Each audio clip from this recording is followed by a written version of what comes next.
Hello YouTube, my name's Jack. I'd like to introduce you today to an easier and cheaper way of Games Workshopping. I'll start off with green stuff, and this stuff can set you back up to £6, okay? Depending on where you are in England, okay? Then what you do is you add the yellow stuff and the blue stuff together and it makes green stuff, and you tend to sort of like use it as if it's plasticine, and then you mould it to your figure or whatever you want to do to it. I found an easier way, and that's Milliput. Bought it at the pound shop recently. Does the same thing. You just add your blue and your yellow together to make green, and away you go. And that's cheaper.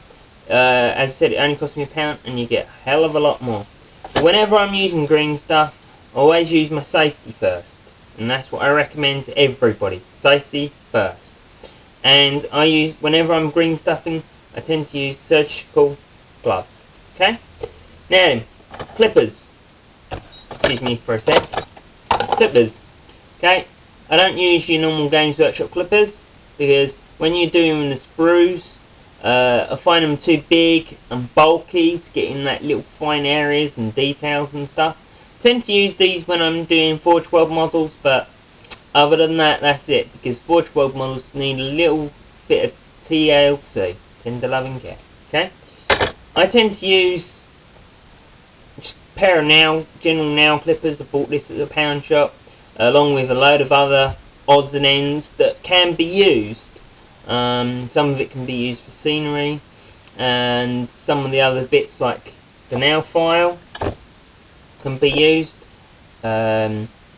just to file off the little bits that you need, and all that comes to £1, so it's really good, cheap.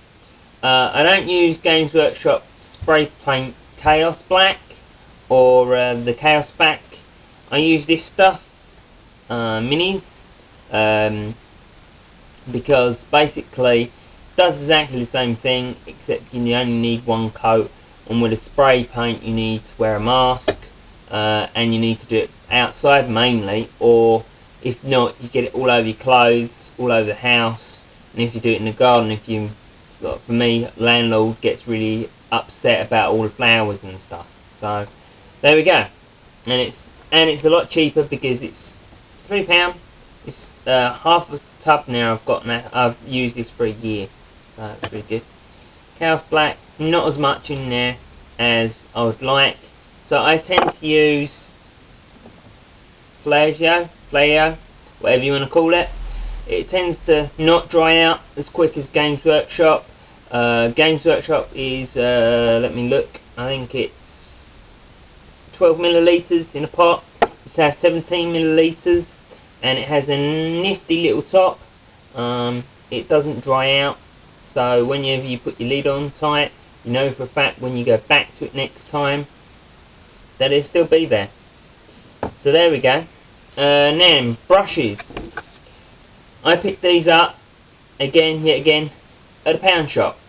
I picked up 20. I don't need all 20. I just picked out the best 3 there was in the pound shop, like in the 20. And just went from there. So I'll go through them on the quick.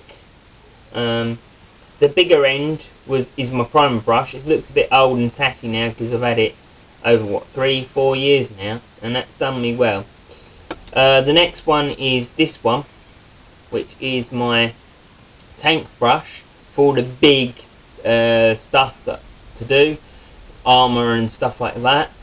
And then I use this one for my shoulder pads and legs and arms and stuff, for my actual miniatures, my models. Okay. Then I bought 2 of these fine detail brushes in my local craft shop, which was £1.50 for 2, which can't really go wrong. Okay. Most of this stuff you'll find locally around in your pound shop or in arts and craft shop. Okay. Next up will be magnifying glass. Your magnifying glass, I like the ones on the stand and with the clippers on the side, because the clippers can help you either hold the model in place or can also help you put things where you dry brushed or you want in paint, and you just leave them on here and they're very good. Okay, next up, I tend to use just a kitchen tile for my palette. It's very good. Once you've done it, you just wipe it off, it's clean again. I went down to the local DIY shop, looked in their odds and ends, and got this for nothing. So, you know, it's an easy possible way. For water, I've used a metals box, put in water in the big area, and then I can use the little areas to put my other odds and ends in to keep them safe. I do recommend though, whenever you're doing anything, is kitchen toweling. I've used this for over a year now, so it looks really tatty and dirty, but it's good for mopping up, it's good for like drying your brushes on and stuff like that.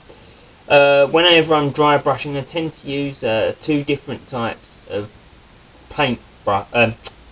kitchen toweling. I tend to use the one for drying off, and then just another one to stop all the big globules. And yeah, practically that's it. I hope to see you soon, and good luck, and remember, safety first. Okay, thank you very much.